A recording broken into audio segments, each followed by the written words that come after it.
पूरा स्टार्टिंग से फिर से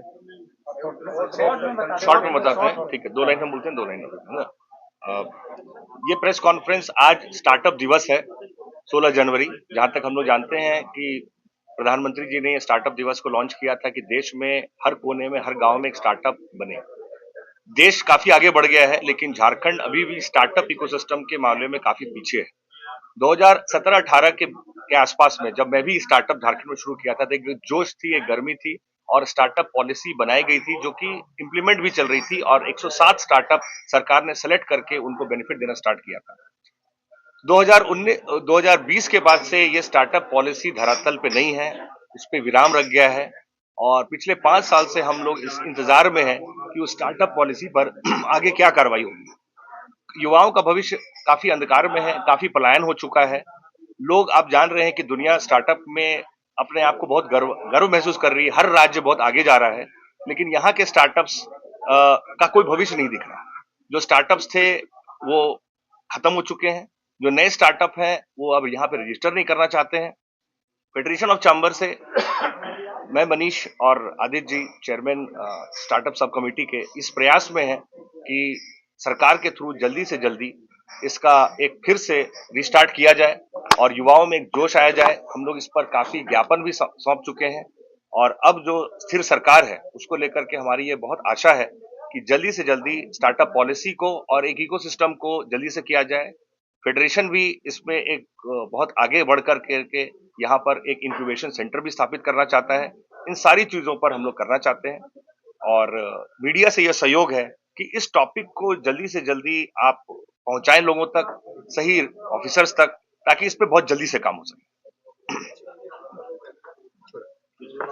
2016 में बनी थी और मैं उस पॉलिसी का पहला लाभार्थी, क्योंकि उस पॉलिसी के थ्रू एक सिस्टम बनाई गई थी कि जितने भी राज्य के उभरते हुए स्टार्टअप है उनको कुछ फैसिलिटी दी जाएगी। जैसे फैसिलिटी थी, मैं एक करके देता हूँ कि आप किसी भी स्टार्टअप जब शुरू करते हैं, आप शार्क टैंक देखते होंगे तो एक सीड फंड की जरूरत पड़ती है।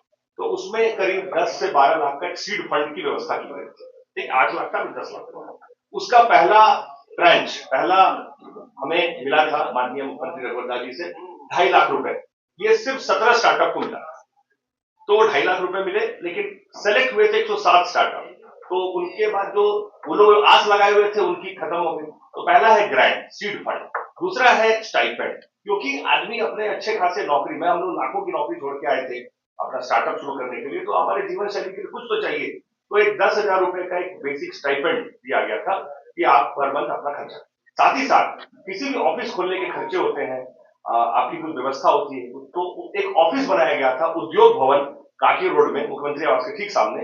वहां पर free of cost office, internet, mentorship की व्यवस्था दी गई। उसके अलावा स्टार्टअप को विकसित होने के लिए आपको किसी की मेंटरशिप, तो हमें IIM अहमदाबाद जैसे देश के सर्वोच्च संस्थान से मेंटरशिप मिलता था, वहां से प्रोफेसर आते थे, हमें सिखाते थे। चौथा हमारा सबसे बात था कि आप किसी टेंडर में अगर अप्लाई करते हैं तो आपको पूर्व एक्सपीरियंस नहीं चाहिए, तो वो हमें काफी बेनिफिट उसका लाभ था। चौथा है कि आप अगर GST देते हैं तो उसमें आपको SGST की माफी थी, उसकी रिम्बर्समेंट थी। तो इस तरह से जो आप छोटे पौधे को बड़ा होने के लिए जो संभावनाएं हैं, इस पॉलिसी में कोई कमी नहीं है।